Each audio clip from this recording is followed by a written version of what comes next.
masih ditanyakan, masih bingung tentang apa yang dibahas di minggu lalu ya. Kemarin ada materi tentang analisis jabatan dan ada tugas untuk review jurnal juga, sudah saya cek untuk tugasnya teman-teman.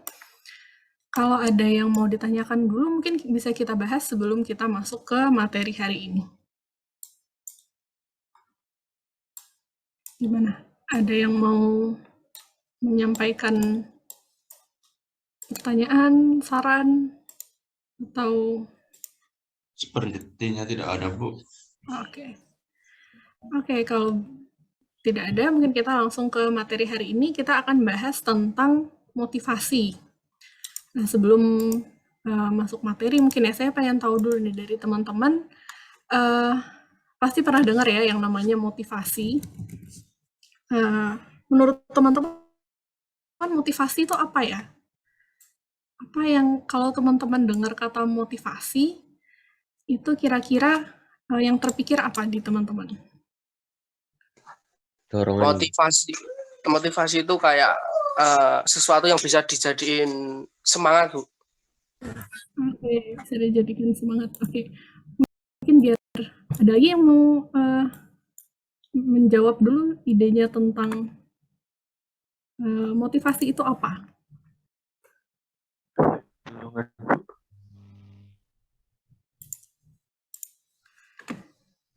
Mungkin biar semua bisa berpendapat ya teman-teman, coba buka di link Mentimeter yang saya share.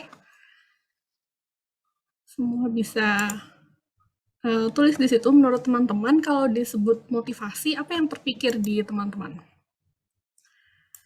Apa itu motivasi? Kemudian mungkin kalau dari teman-teman, apa yang kira-kira bisa membuat teman-teman termotivasi? Jadi secara singkat aja mungkin. Silakan dibuka, diisi di linknya untuk masing-masing bisa sambil dibuka ya.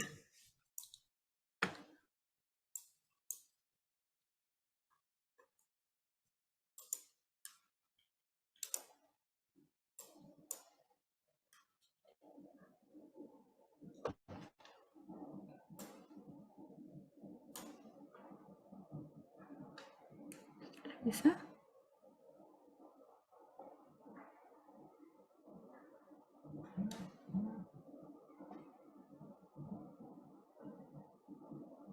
Oke, ada yang tulis kekuatan, dorongan, semangat. Ada lagi yang lain? Silakan. Semuanya bisa ditulis ya, biar kita lebih interaktif hari ini. Karena kan motivasi ini pasti semua orang pernah dengar ya. Pasti pernah merasa termotivasi atau kadang-kadang butuh motivasi nih. Itu kira-kira apa? Oke, dorongan, semangat, menjadi lebih baik, dapat merubah kita. Oke, ayo yang lain. Dorongan ya, paling banyak dorongan ya, semangat. Oke, ajakan, bentuk penyemangat. Oke, keren nih jawabannya, lumayan variatif ya. Ada yang tentang kemauan untuk hidup, nasihat, ya. Oke.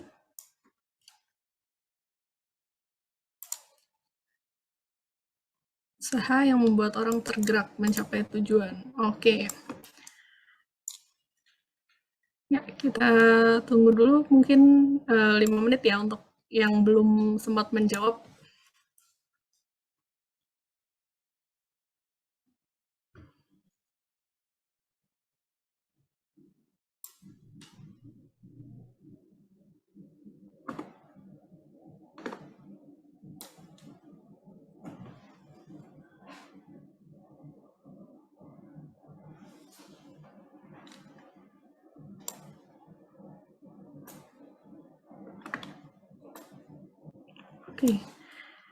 Oke, kita lihat di sini ya polanya paling yang banyak dijawab oleh teman-teman paling banyak adalah tentang dorongan, penyemangat, semangat ya, ada dukungan juga. Oke, mungkin kita bahas sedikit kalau ini konteks motivasi secara umum ya, kira-kira kita butuh semangat, ada dorongan, ada sesuatu yang mendorong kita untuk menjadi lebih baik gitu ya. Kalau untuk ini kan secara umum motivasi. Nah, kira-kira kalau motivasi di dalam lingkungan kerja, di dalam industri, itu kaitannya seperti apa sih? Ada yang mau menjawab mungkin sambil kita diskusi, sambil kita tunggu jawaban yang lain? Silakan. Kalau di dalam lingkungan kerja, di dalam lingkungan industri, motivasi itu bentuknya seperti apa?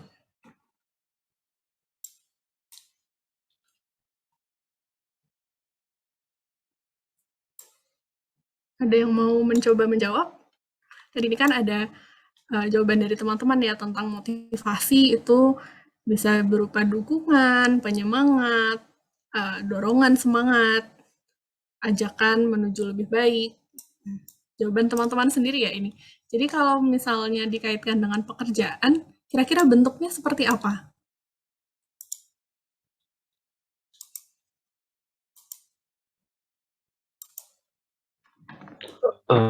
Keinginan untuk menjadi woman yang berkontribusi di perusahaan tersebut menurut saya. Oke, keinginan untuk berkontribusi ya. Oke. Ada lagi mungkin yang lain? Kalau mau bekerja kira-kira yang bikin termotivasi apa ya kira-kira?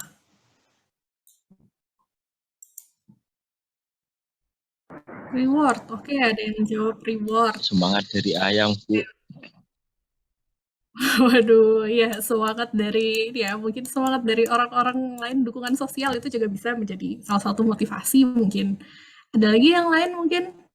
Kira-kira kalau termotivasi itu apa yang bikin teman-teman termotivasi kalau kaitannya dengan pekerjaan? Uang, Bu. Uang, oke betul. Karena Mungkin ada banyak tagihan, juga Bu. jadi.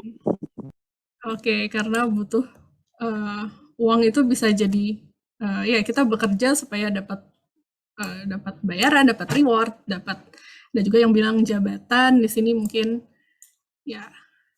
Oke, ada banyak sekali jawaban dari teman-teman. Mungkin untuk kita sedikit ada gambaran lagi. Ada sedikit video pendek tentang motivasi ya secara umum. Apa itu motivasi?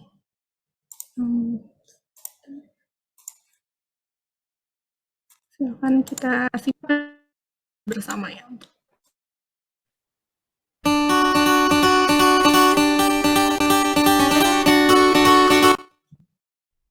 Probably heard this story. Aaron Ralston was out climbing in Utah's Blue John Canyon when a giant rock shifted under his feet and he fell, pinning his right arm to the canyon wall.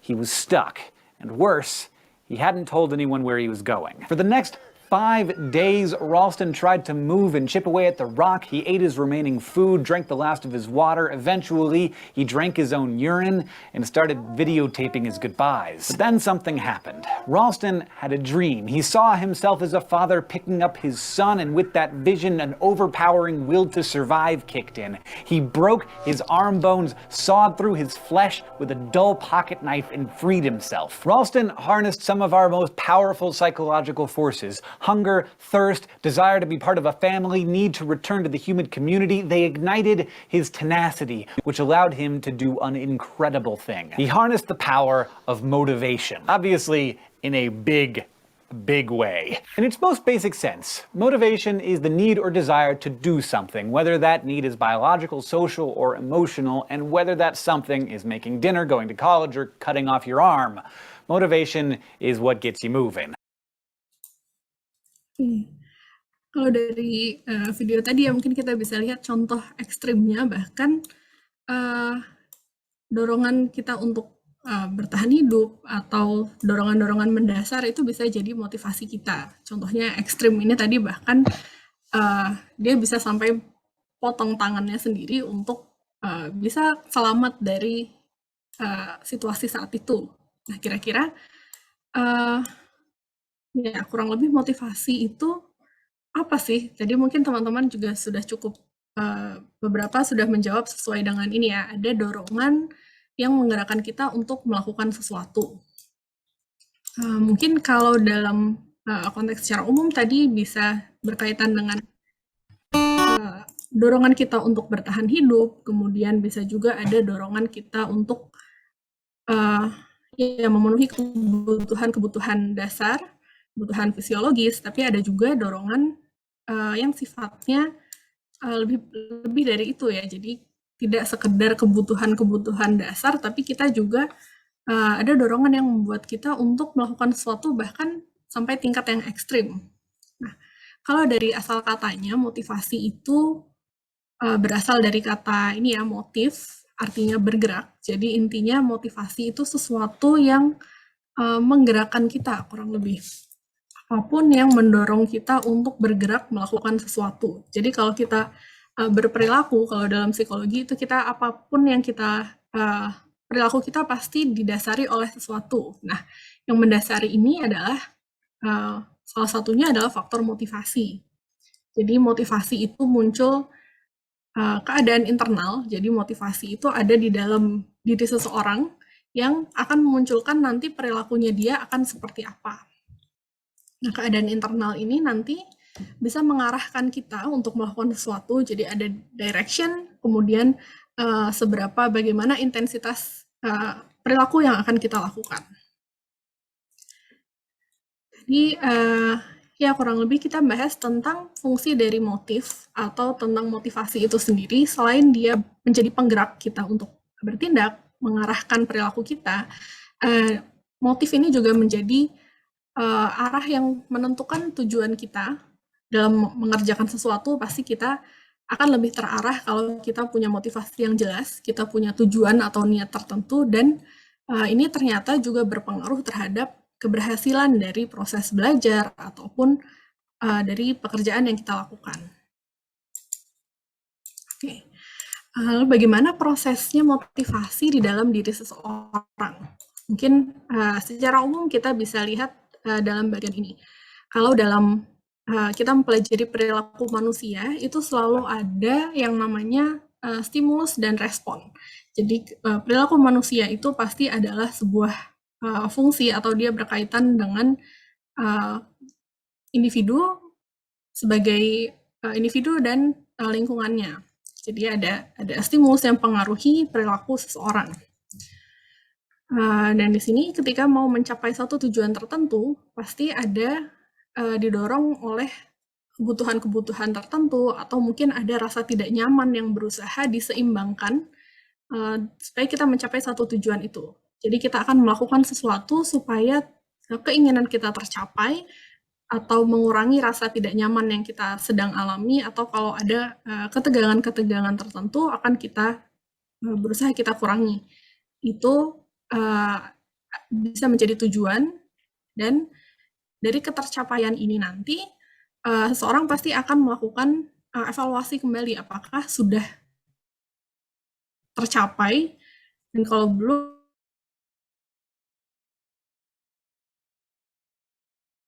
lagi untuk bagaimana motivasi dapat mendorong perilaku kita untuk melakukan sesuatu. Dan tingkah laku ini ada juga yang unsur belajar. Jadi melalui pengalaman, perilaku kita dapat berubah. Jadi misalnya kita sudah melakukan sesuatu untuk mencapai tujuan, tapi kemudian gagal misalnya. Kemudian kita akan mencoba usaha dalam bentuk perilaku yang lain, dan mungkin bentuknya berbeda dari sebelumnya. Di situ ada fungsi dari pengalaman belajar dan bagaimana lingkungan mempengaruhi perilaku tadi. Oke.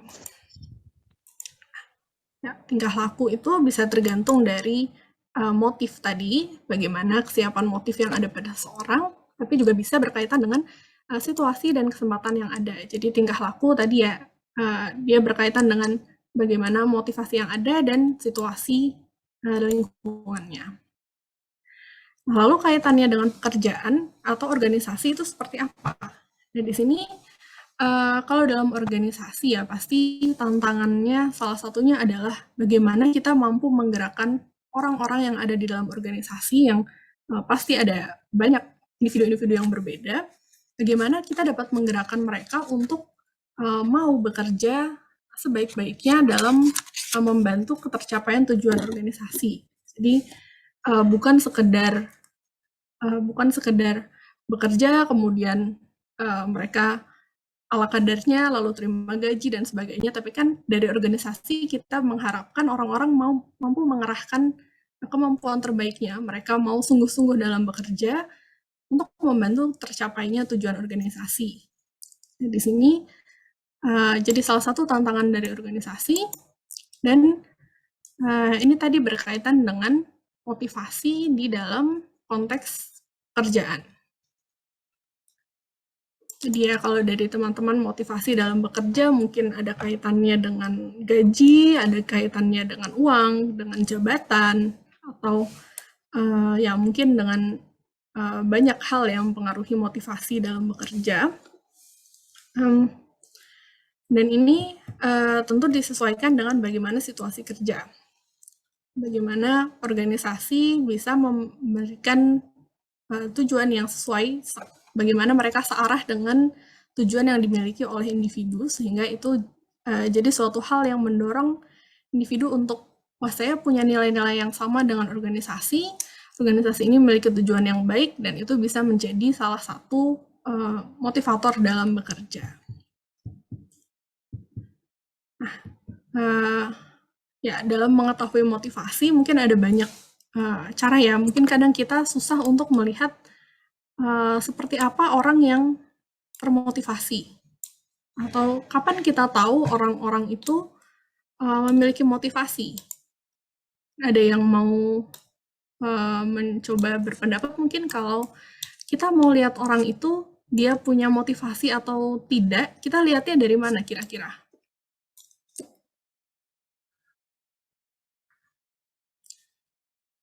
Ada yang mau mencoba menjawab? Mungkin dilihat dari perilakunya sehari-hari dan juga bisa dilihat dari segi pemikiran, baik itu secara langsung maupun tidak langsung. Ya, perilaku sehari-hari dan pemikirannya itu yang seperti apa, Mas? Mungkin bisa dijelaskan lebih lanjut. Semisal kalau berperilaku sehari-hari itu, kalau dari raut wajahnya, kemudian dari tingkah lakunya itu mencerminkan semangat, berarti dia memiliki motivasi tertentu untuk menggapai sesuatu. Dan kalau dari segi pemikirannya itu, ketika semisal kita ada suatu musyawarah atau suatu rapat dan dia selalu aktif dalam mengeluarkan pendapatnya, dan itu menurut saya salah satu cara untuk kita mengetahui bahwa orang itu memiliki motivasi atau dorongan dalam hidupnya atau tidak. Oke, terima kasih. Berarti kita lihat dari perilaku sehari-harinya, kemudian yang kita lihat dia semangat atau enggak dalam sehari-hari, dalam bekerjanya, seperti itu ya, Mas? Oke, terima kasih.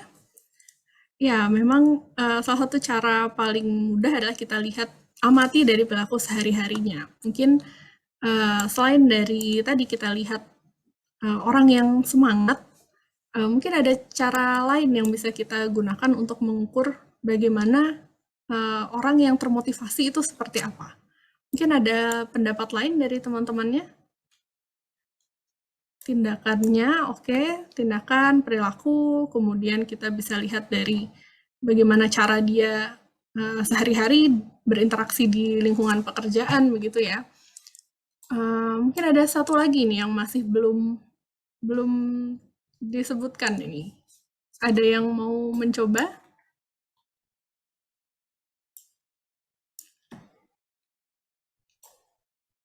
Ada pendapat lain?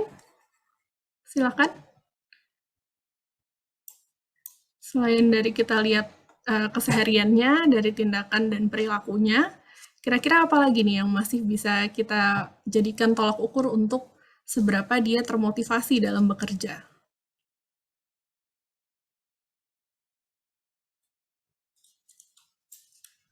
Oke, belum ada?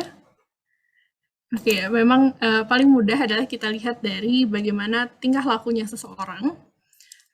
Mungkin kan kita bisa lihat orang yang bekerja ala kadarnya dengan yang memang bekerja, mereka punya dedikasi tinggi, mereka bersemangat dalam melakukan pekerjaannya. Dan yang kedua, kita bisa lihat dari perubahan performance-nya. Kita bisa lihat dari hasil pekerjaannya. Jadi di samping dia terlihat semangat, tapi ternyata pekerjaannya kok nggak tercapai seperti yang diharapkan. Itu bisa jadi salah satu faktornya adalah ternyata dia kurang termotivasi dalam melakukan pekerjaannya. Walaupun mungkin orangnya ceria, orangnya secara kepribadiannya kita bisa lihat dia orang yang dalam berkomunikasi dengan rekan kerjanya dan kesehariannya dia terlihat seperti orang yang bersemangat, ceria, dan sebagainya, tapi ternyata dalam bekerja dia kurang termotivasi sehingga performa kerjanya kurang baik. Itu bisa juga jadi salah satu indikator kita untuk melihat bagaimana motivasi karyawan dalam konteks pekerjaannya. Oke, ya, salah satu cara lain adalah mau tidak mau kadang kita juga bisa melibatkan mereka secara langsung. Jadi organisasi bisa menanyakan secara langsung bagaimana ekspektasi, kebutuhan, dan tujuan yang diinginkan oleh individu. Biasanya pada saat awal-awal bergabung dalam organisasi, biasanya perlu ada keterbukaan ini untuk menyampaikan visi dan misi perusahaan mungkin, dan menyesuaikan bagaimana gambaran tujuan dari individu-individu ini, apakah sesuai dengan apa yang ada di organisasi dan seperti apa yang diperlukan. Nah, yang terakhir kita bisa adakan survei melalui kuesioner dan sebagainya. Oke. Untuk membahas motivasi ini sebenarnya ada banyak sekali teori-teori yang bisa kita gunakan. Jadi karena motivasi tadi sebenarnya konsepnya secara sederhana adalah tentang dorongan yang menggerakkan perilaku individu. Jadi di sini ada banyak sekali teori tentang apa saja yang tadi mendorong perilaku individu. Nah, secara umum, teori motivasi ini bisa dikelompokkan menjadi dua. Yang pertama adalah konten teori, dan yang kedua adalah proses teori. Jadi kalau dalam konten teori, teori-teori dalam kategori ini adalah teori-teori yang melihat bahwa motivasi atau sesuatu yang memunculkan perilaku individu itu ada di dalam diri individu itu sendiri. Jadi ada faktor-faktor yang menimbulkan kita untuk menggerakkan memiliki suatu perilaku. Sedangkan kalau dalam proses teori, faktor-faktor atau hal-hal yang menimbulkan perilaku dan terjadinya suatu proses itu adalah karena adanya kaitan dengan proses lain di luar diri individu. Jadi ada pola-pola perilaku yang bisa kita pengaruhi menurut proses teori. Kalau menurut konten teori, faktor-faktor ini sudah ada di dalam diri masing-masing individu dan itu akan menyebabkan mereka memiliki perilaku yang berbeda. Nah, dalam kita membahas teori motivasi ini nanti ada yang namanya reinforcement, atau ya reinforcement ini faktor-faktor yang kita gunakan untuk meningkatkan kemungkinan perilaku itu diulangi kembali. Jadi bisa dalam bentuk reward mungkin, atau dalam bentuk kita memberikan suatu hal yang bisa menguatkan perilaku individu. Atau ya nanti kita akan bahas juga teori goal setting, yaitu bagaimana ada hubungan antara tujuan yang disepakati bersama dan bagaimana pencapaian hasilnya. Oke, secara umum tadi ada dua kelompok teori motivasi. Yang pertama adalah konten teori. Bisa kita analogikan seperti ini. Dalam konten teori, setiap orang memiliki kebutuhan masing-masing. Kebutuhan itu membuat menjadi sebuah dorongan kita untuk berperilaku. Misalnya tadi kebutuhan bertahan hidup dalam video tadi ya. Dia terjebak di dalam sebuah gua, dia ada kebutuhan untuk dorongan untuk dia bertahan hidup. Bagaimana caranya dia bisa survive dan bisa kembali ke keluarganya. Nah, itu mendorong tindakan dia, dan nanti apakah berhasil atau tidak itu akan dievaluasi kembali, adakah kepuasan dari apa yang dia lakukan, dan kalau belum, akan mendorong tindakan-tindakan selanjutnya. Jadi ada dorongan dari ketidakseimbangan antara kebutuhan dia dan apa yang ada saat ini. Jadi ada kebutuhan yang belum terpenuhi, makanya itu mendorong perilaku dia untuk melakukan sesuatu supaya kebutuhan-kebutuhan tadi semuanya terpenuhi. Jadi dorongannya adalah dari ketidakseimbangan atau kekurangan dari dorongan-dorongan tadi. Ya, kemudian untuk dorongan ini adalah tadi dari kekurangan atau ketidakseimbangan tadi dan sudah diarahkan untuk mencapai suatu tindakan tertentu. Dengan tujuannya tadi untuk memulihkan keseimbangan atau mencapai titik keseimbangan ya, untuk memenuhi hal-hal yang tadi ada, hal-hal yang menjadi kebutuhan tadi. Nah, kalau di dalam organisasi, dalam need teori atau konten teori ini adalah bagaimana organisasi bisa memfasilitasi kebutuhan-kebutuhan karyawannya, memfasilitasi dari kebutuhan-kebutuhan dan berbagai keperluan dari masing-masing individu. Nah, di sini teorinya ada beberapa. Teori yang sering dibahas adalah teori yang pertama dari Maslow tentang needs hierarchy, kemudian teori IRG dari Aldefer dan Herzberg tentang two-factor theory. Kurang lebih teori-teori ini membahas tadi dorongan-dorongan atau kebutuhan dasar dari masing-masing individu dan ada tingkatan-tingkatan tertentu dari kebutuhan itu yang pemenuhannya akan sangat mempengaruhi perilaku individu. Akan kita lihat di sini. Ya, selanjutnya ada juga teori dari McClelland tentang achievement motivation theory. Yang pertama adalah teori tentang need hierarchy dari Abraham Maslow. Mungkin ini salah satu teori yang paling populer ya tentang motivasi atau salah satu teori psikologi yang cukup banyak digunakan di berbagai konteks. Jadi dalam teori ini setiap individu memiliki kebutuhan mendasar, mulai dari kebutuhan fisiologis, ini kebutuhan makan, bernafas, dan kebutuhan mendasar lainnya. Lalu ada kebutuhan untuk safety, rasa aman, dan kemudian kebutuhan akan belongingness, akan dia berada di dalam suatu kelompok, dia menjadi bagian dari suatu hal yang lebih besar di luar dirinya. Kemudian ada kebutuhan untuk self-esteem dan aktualisasi diri.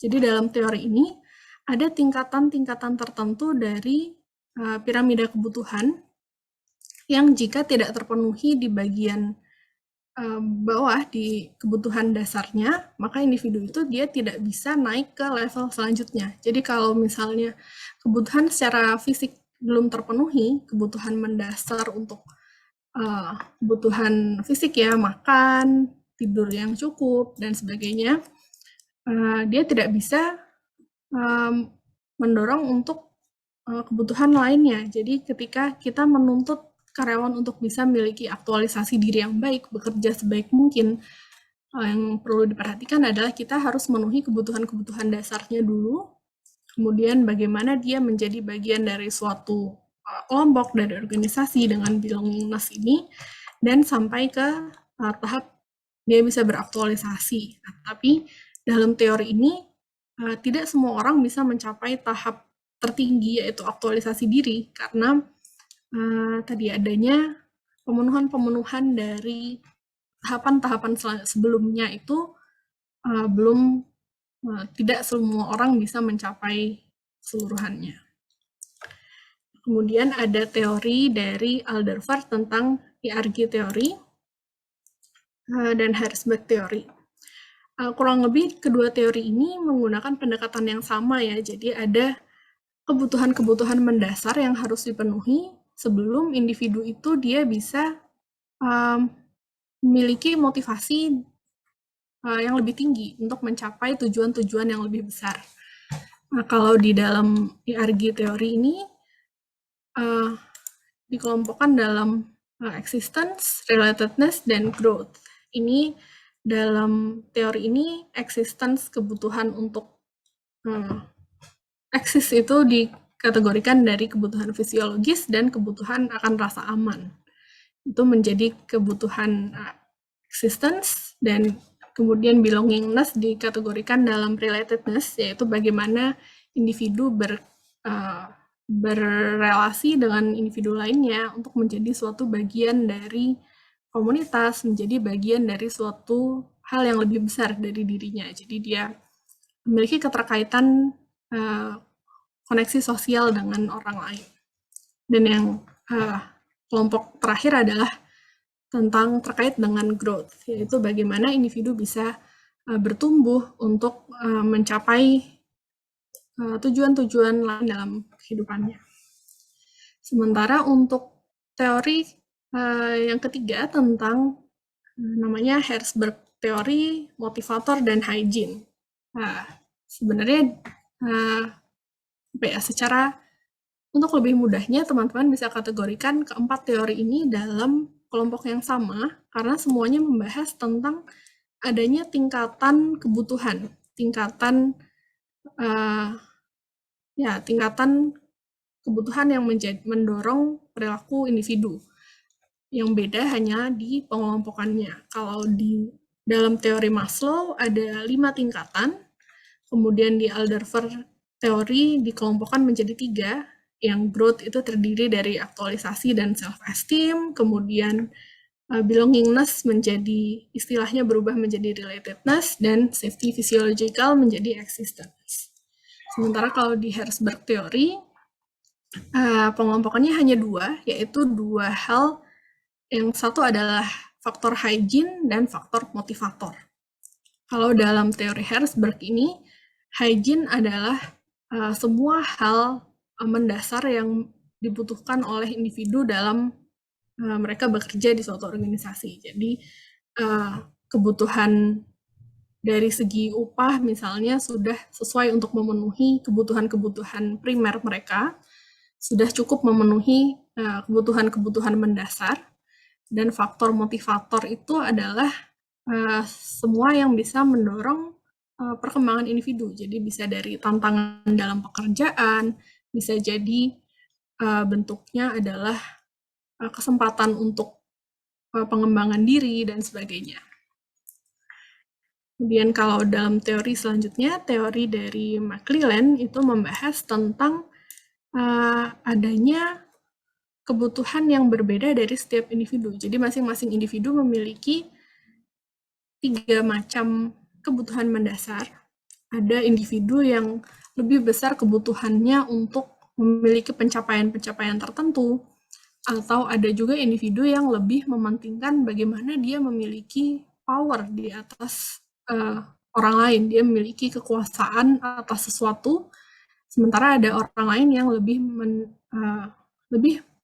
memilih untuk memiliki afiliasi yang baik, memiliki relasi yang baik dengan rekan kerja, atau dengan memiliki hubungan sosial yang baik. Jadi kebutuhan-kebutuhan ini adalah kebutuhan-kebutuhan mendasar yang sudah ada dalam diri seseorang, dan bagaimana kombinasinya ini akan dapat mendorong perilaku yang berbeda-beda. Ini tadi ya, untuk Maslow Hierarchy of Needs biasanya digambarkan dalam bentuk Pyramid of Needs seperti ini. Kemudian dari urutan terendah kebutuhan fisiologis sampai dengan aktualisasi diri itu seluruhannya akan menunjukkan tercapaian dan pengembangan diri. Nah, tadi kalau untuk lebih jelasnya tentang teori Herzberg atau two-factor teori, tadi ya kita membahas ada faktor hygiene dan ada faktor motivator. Nah, untuk sebagai gambaran di sini kalau faktor hygiene itu kaitannya kurang lebih tentang gaji atau mungkin kondisi kerja secara fisik ya, ruangan kerja yang memadai, kemudian bisa dari kebijakan perusahaan atau keamanan dalam bekerja, dan faktor motivator di sini lebih berkaitan dengan pencapaian, prestasi, kemudian seberapa besar otonomi atau kebebasan yang diberikan kepada individu dan tanggung jawab dari individu. Jadi dalam faktor ini, faktor motivator adalah hal-hal yang bisa meningkatkan kepuasan kerja. Jadi semakin ditingkatkan faktor-faktor ini, maka diharapkan kepuasan kerja karyawan itu akan semakin meningkat. Sementara kalau faktor hygiene itu sekedar kebutuhan dasar ya, jadi minimal harus dipenuhi atau karyawannya bisa jadi tidak puas kalau faktor hygiene ini tidak ada. Jadi faktor hygiene ini adalah faktor yang minimum harus dipenuhi dalam organisasi. Ya, itu tadi kategori pertama dari teori motivasi konten teori. Ada lagi teori proses teori. Ya, dalam proses teori ini perbedaannya adalah dalam teori proses kita lebih melihat bagaimana keterkaitannya antara hal-hal yang mendorong perilaku individu tadi dan kaitannya dengan apa yang bisa kita kontrol.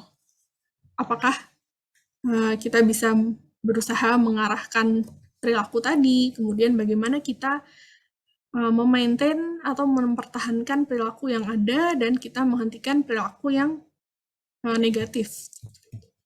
Jadi ini dalam proses teori kita berusaha untuk manipulasi, atau mungkin bukan manipulasi ya, kita berusaha untuk mendorong perilaku individu tadi sesuai yang kita inginkan, sesuai yang kita harapkan sebagai organisasi untuk mencapai tadi tujuan kita bersama. Teori-teorinya ada banyak dari proses teori, mungkin beberapa ada teori tentang equity, from expectancy, dan consistency teori. Mungkin teori-teori yang cukup sering dibahas adalah tentang equity teori, yaitu ketika menurut teori ini setiap orang akan berusaha membandingkan dirinya dalam pekerjaannya dan bagaimana yang diperoleh orang lain, apakah gaji yang dia terima sudah adil mungkin, atau dia dengan pekerjaan dan effort yang seperti itu, seperti yang dia berikan, apakah ini sudah sesuai kompensasinya dari organisasi, ataukah ternyata lebih sedikit daripada yang harusnya saya terima. Jadi individu itu menilai apakah bagaimana ketimpangan antara dirinya dan seperti apa idealnya. Lalu ada teori ekspektansi teori.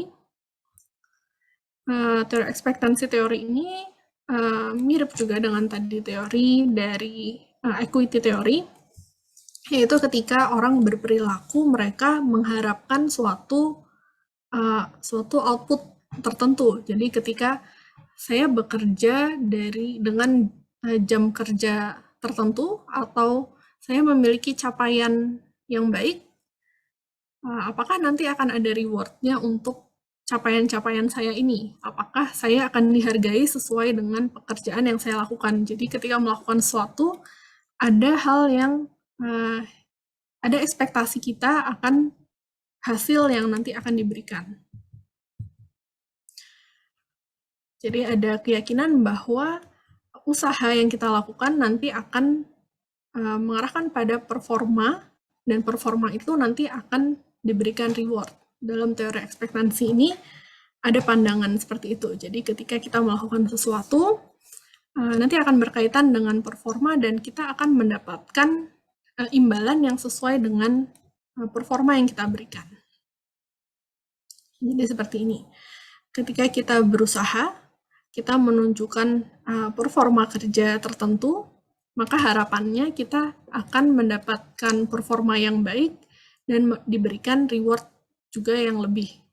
Atau ketika ekspektasinya tidak sesuai, reward-nya ternyata lebih rendah dari yang kita harapkan, atau mungkin tidak ada reward sama sekali, maka kemungkinan performansi selanjutnya akan menurun, effort-nya akan menurun, karena kita melihat tidak sesuai ekspektasi saya, ini seharusnya saya mendapatkan reward atas apa yang saya kerjakan, harusnya saya mendapatkan imbalan karena berhasil peroleh capaian-capaian tertentu, ternyata tidak dihargai. Jadi lama-lama saya jadi menurun, akhirnya ya sudahlah, saya bekerja apa adanya saja, itu sudah cukup bagi saya. Nah, itu bisa mendorong dari teori ekspektansi tentang motivasi. Jadi dari segi organisasi perlu adanya pertimbangan untuk melihat performa seperti apa yang diharapkan dan kemudian memberikan imbalan atau memberikan reward yang sesuai dengan ekspektasi ini. Ya.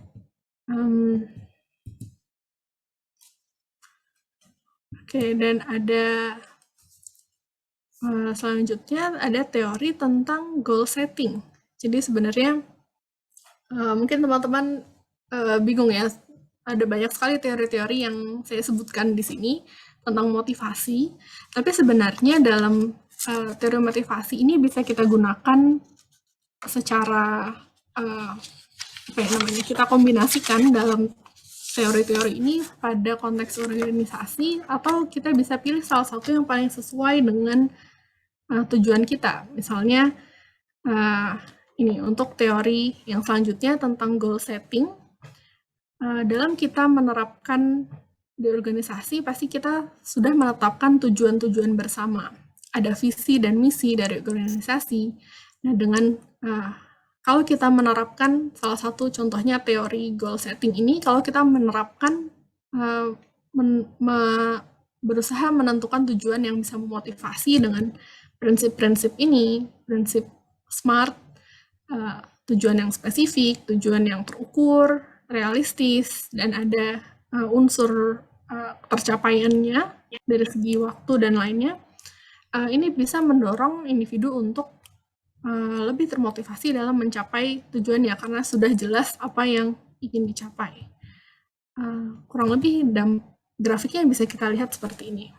Kalau dalam goal setting, kita tadi berusaha menetapkan tujuan yang tetap menantang, spesifik tapi menantang, dan walaupun menantang masih bisa memungkinkan untuk kita capai. Jadi batasnya di antara yang rendah atau dia sampai impossible. Kita dalam menetapkan tujuan, kita harus ada di tahapan yang tengah, karena ketika individu dalam organisasi menyadari bahwa tujuan itu terlalu jauh atau tidak memungkinkan untuk dicapai, ternyata performanya juga bisa menurun drastis seperti ini. Jadi performa itu akan semakin tinggi ketika sesuai dengan dari tingkat kesulitan yang cukup menantang dan bisa memotivasi bagi individu.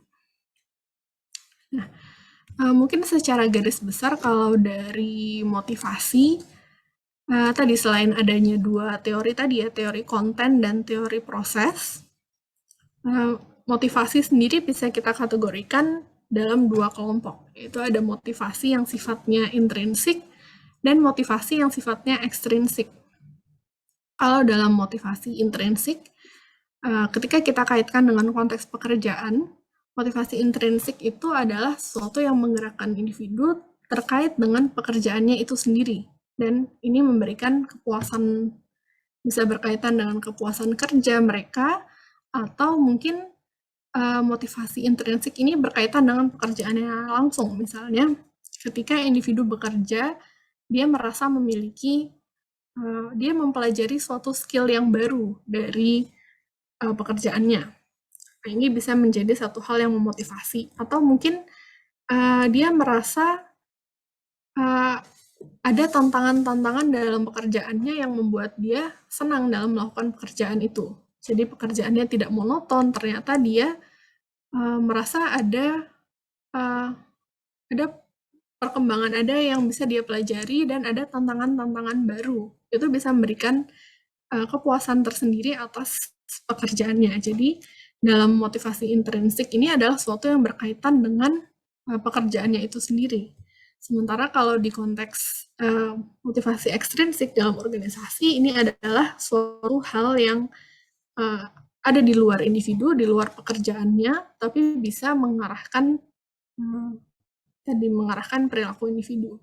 Misalnya motivasi ekstrinsik ini yang umum kita tahu ya, kalau dalam bekerja kita harapannya ya kita bekerja supaya kita mendapat uang, kita dapat gaji, kemudian kita dapat mungkin kesempatan karir yang lain, adanya jenjang karir dan pengembangan diri. Jadi ini sifatnya atribut-atribut yang berada di luar pekerjaan itu, tapi bisa mendorong kita untuk berperilaku semakin termotivasi dan sebagainya. Jadi ekstrinsik dan intrinsik ini bisa kita gunakan secara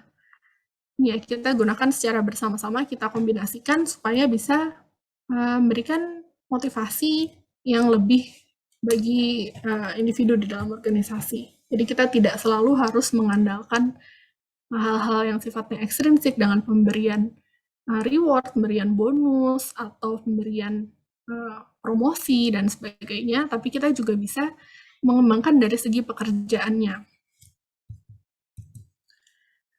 Nah, ada lagi pendekatan dalam segi behavioral. Jadi ketika individu itu akan termotivasi ketika mereka mendapatkan suatu imbalan. Jadi dalam teori ini semua perilaku yang mendapatkan imbalan tertentu akan berulang dan menjadi perilaku yang dilakukan dalam kondisi itu.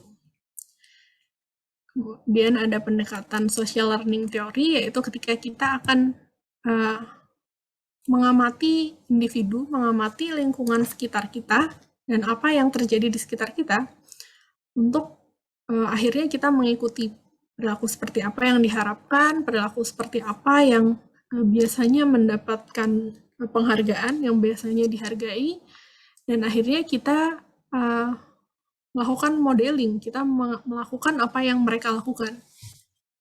Supaya kita, ini bagian dari proses pembelajaran, proses social learning.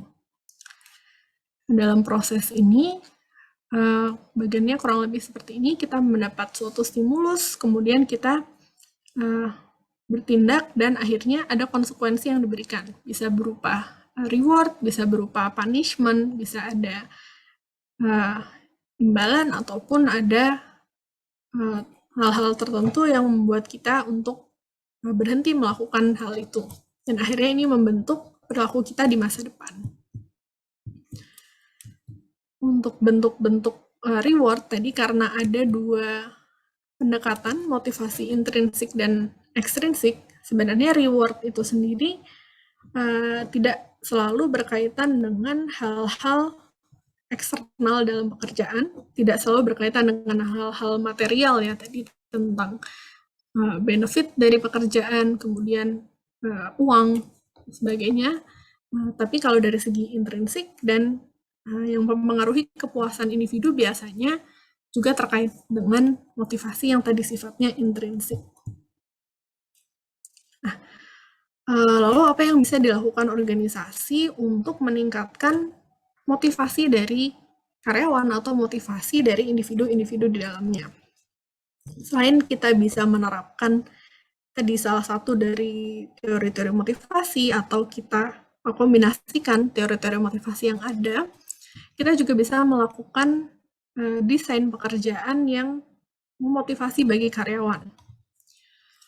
Contoh job design atau pekerjaan yang memotivasi itu bisa kita lakukan dalam bentuk pendekatan dari top down, atau pendekatannya juga bisa dilakukan dari karyawan itu sendiri, atau pendekatan yang mengkombinasikan keduanya. Kalau dalam pendekatan top down, itu adalah semuanya dilakukan oleh pihak manajemen, pihak organisasi yang berusaha untuk menetapkan desain pekerjaan tertentu yang sesuai untuk karyawannya. Jadi semua kebijakan muncul dari pihak manajemen. Itu adalah top-down approach. Contohnya adalah scientific management. Kalau teman-teman ingat di pertemuan awal ya kita bahas salah satu contoh dari aplikasi psikologi industri tentang Hawthorne effect, yaitu ketika pekerjaan itu dibagi dalam suatu unit-unit terkecil. Jadi misalnya kalau dalam proses produksi kita membagi dalam hal-hal terkecil sampai dengan sifatnya repetitif dan kita tidak perlu banyak menggunakan kemampuan kognitif di dalamnya. Jadi akhirnya banyak individu yang bekerja dalam bagian-bagian kecil, mungkin menjadi operator seperti itu ya. Jadi pekerjaannya dipecah dalam bagian-bagian sekecil mungkin yang bisa dikerjakan dengan mudah. Dan nanti pengukurannya dari situ adalah seberapa banyak yang berhasil diproduksi pada rentang waktu tertentu, dan itu menjadi salah satu acuan untuk pemberian imbalan tadi. Jadi misalnya ketika produksi perusahaan garment, misalnya menjahit baju dalam jangka waktu tertentu, 1 jam berapa banyak yang berhasil diproduksi, nanti upahnya akan sesuai dengan jumlah yang berhasil dia produksi. Itu menggunakan scientific management, dan itu ternyata bisa meningkatkan motivasi karyawan, tapi cukup pada batas ketika pekerjaannya itu sifatnya monoton, sifatnya repetitif, dan tidak terlalu menggunakan kemampuan analitis. Dan ternyata ada juga pendekatan lain bahwa ternyata semakin spesifik suatu pekerjaan itu, orang-orang akan cepat bosan, mereka akan tidak tertantang, sehingga dibutuhkan job enlargement atau pemberian tanggung jawab yang lebih luas bagi karyawan-karyawan. Jadi mereka tidak hanya mengerjakan satu hal saja dalam lingkup organisasi itu, tapi mereka juga diberikan tanggung jawab lain, sehingga mereka lebih paham konteks dari pekerjaannya dan bagaimana peran mereka di dalam organisasi. Nah, ini bisa meningkatkan perasaan individu mereka menjadi bagian dari organisasi, dan akhirnya mereka menjadi lebih berkomitmen dalam organisasinya. Nah, selanjutnya contoh top-down approach yang lain dalam mendesain pekerjaan adalah kita bisa melakukan rotasi. Ya, kita pindahkan individu dalam beberapa fungsi yang berbeda, sehingga setiap orang bisa memahami satu siklus proses bisnis dari organisasi. Nah, kelebihannya di sini adalah kita akan mendapatkan karyawan yang mereka menguasai untuk keseluruhan, dan nanti lebih mudah untuk kita atur.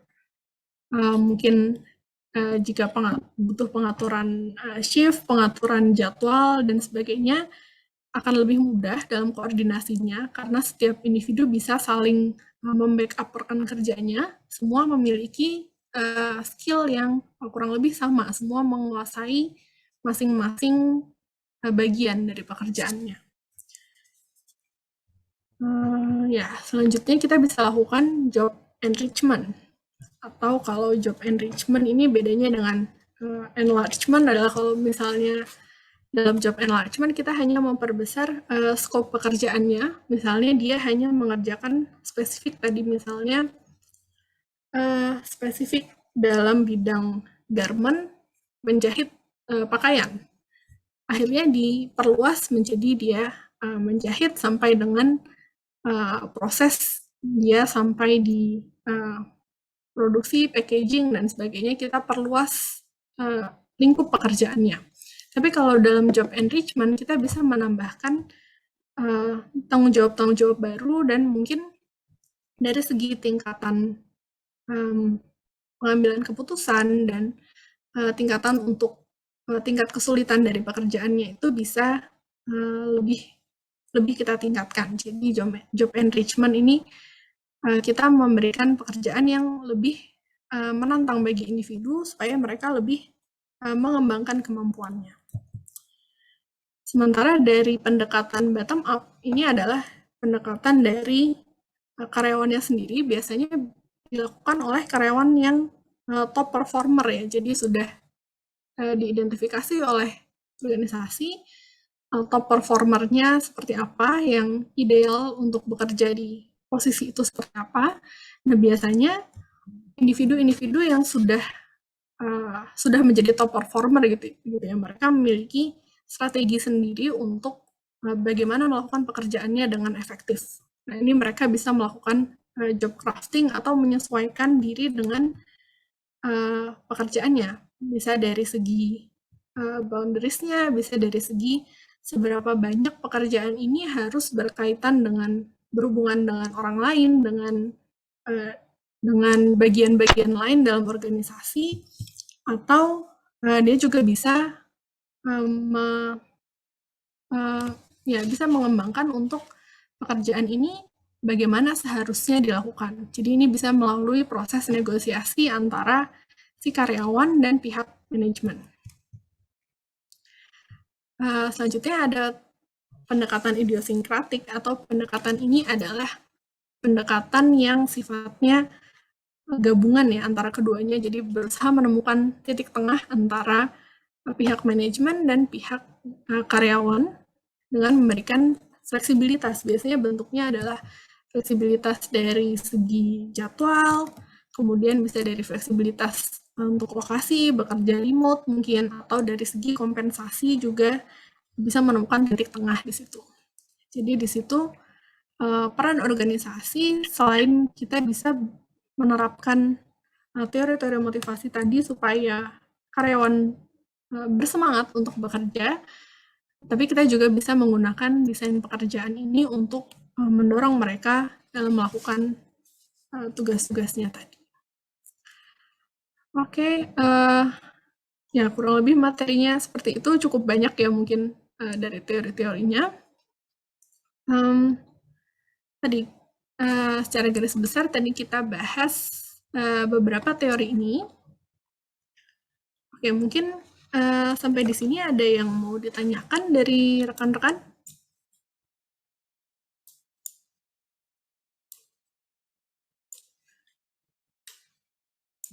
Oke.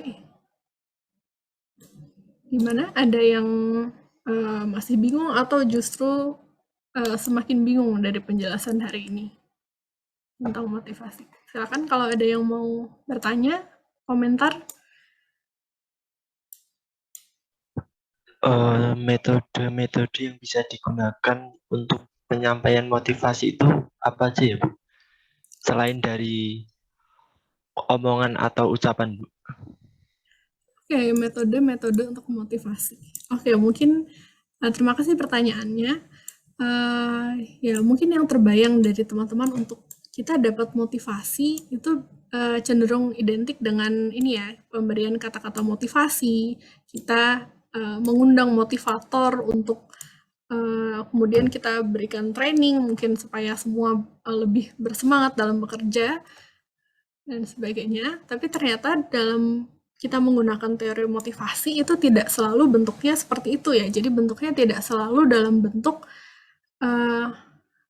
ya kata-kata motivasi, kemudian contoh dari pimpinan yang apa ya namanya, mereka memberikan wejangan-wejangan motivasi semacam itu ya. Tapi ternyata tadi kalau dari bahasan sebelumnya kita bisa menerapkan desain pekerjaan yang sesuai dengan kemampuan individu. Jadi ketika ada desain pekerjaan yang cukup menantang, kemudian sesuai dengan tujuan-tujuan individu, itu juga bisa disesuaikan dengan upaya meningkatkan motivasi karyawan. Jadi bentuknya motivasi itu jangan dibayangkan sekedar ya mereka semangat, terlihat happy dalam bekerja, tapi juga kita lihat dari segi jangka panjang gitu. Jangka panjang dalam mereka bekerja, apakah selama menjadi bagian dari organisasi ini mereka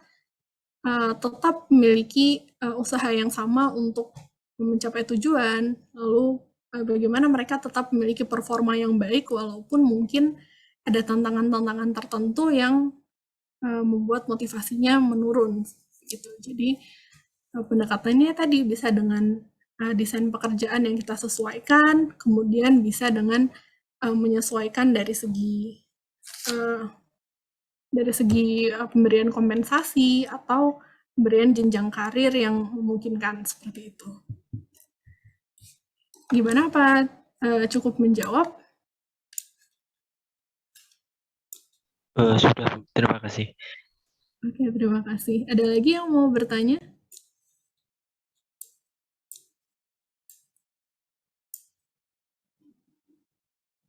Silakan, kalau ada yang masih mengganjal, ditanyakan saja daripada semakin bingung.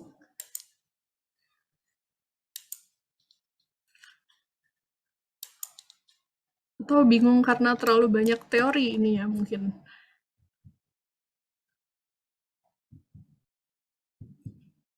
Gimana? Ada lagi? Atau kalau yang mau tanya di kolom chat juga silakan. Ya. Oke, kalau belum ada pertanyaan, mungkin ini ya supaya teman-teman lebih paham lagi tentang motivasi dan bagaimana penerapannya di organisasi. Mungkin teman-teman bisa coba untuk tugas individu ya, teman-teman bisa review dari salah satu dari teori motivasi ini. Teman-teman pilih salah satu teori, kemudian teman-teman cari contoh penggunaan contoh aplikasi teori motivasi ini di dalam organisasi. Dan mungkin bisa direview nanti kelebihan kekurangannya dari contoh itu seperti apa menurut analisis dari teman-teman. Itu mungkin ada yang ditanyakan untuk tugasnya?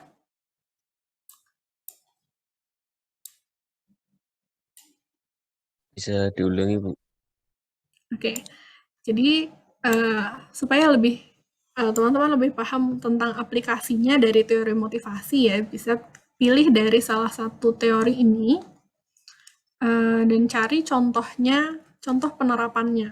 Jadi contoh penerapan teori motivasi di dalam organisasi, kemudian direview kelebihan dan kekurangannya dari penerapan itu apa. Mungkin bisa cari dari contoh artikel, jurnal, atau mungkin artikel berita juga bisa tentang usaha organisasi untuk meningkatkan motivasi itu seperti apa, dan ya teman-teman analisis sesuai apa yang teman-teman pahami. Itu sudah cukup jelas atau masih ada yang dibingungkan dari materi ini? Jelas, Bu. Oke. Ya, terima kasih. Untuk tugasnya nanti silakan di upload di e-learning ya untuk sesuai dengan di kelasnya masing-masing. Ya, oke. Kalau tidak ada pertanyaan lagi, mungkin pertemuan hari ini saya cukupkan. Ya, terima kasih. Assalamualaikum warahmatullahi wabarakatuh. Waalaikumsalam warahmatullahi wabarakatuh. Bu, maaf, Bu. Gimana? Kalau yang presensi minggu ketiga itu gimana ya, Bu? Yang masih kosong, Bu? Oke, presensi minggu ketiga kan kemarin saya sampaikan untuk ini ya dari tugas yang review jurnal itu bagi yang mengumpulkan. Keempat, Bu. Maaf, Bu. Oke, yang keempat ya, yang tanggal merah kemarin ya. Oke, mungkin kalau kelas ini mau diganti kelas pengganti, kira-kira bisa dijadwal kapan ya kira-kira? Hari apa yang agak kosong? Jumat atau Sabtu bisa, Bu. Jumat, oke. Kalau Jumat pagi sekitar jam 9, kira-kira gimana? Saya ada kelas, Bu, kalau Jumat. Ada jadwal, Bu. Banyak kan ada kelas ya? Oke, kalau gitu mungkin nanti lihat. Oke, Sabtu. Bisa mungkin Sabtu dijadwalkan. Nanti saya infokan lagi di grup ya untuk kelas pengganti, dan mungkin kelas penggantinya nggak perlu satu pertemuan, mungkin bisa lebih singkat Jumat. Oke, nanti kita Ya Bu, mungkin dibahas di grup WA aja Bu, biar paham semuanya. Kan nggak semuanya masuk kelas ini. Oke, ya, terima kasih. Terima kasih sudah diingatkan. Nanti kita bahas di grup. Ya, terima kasih.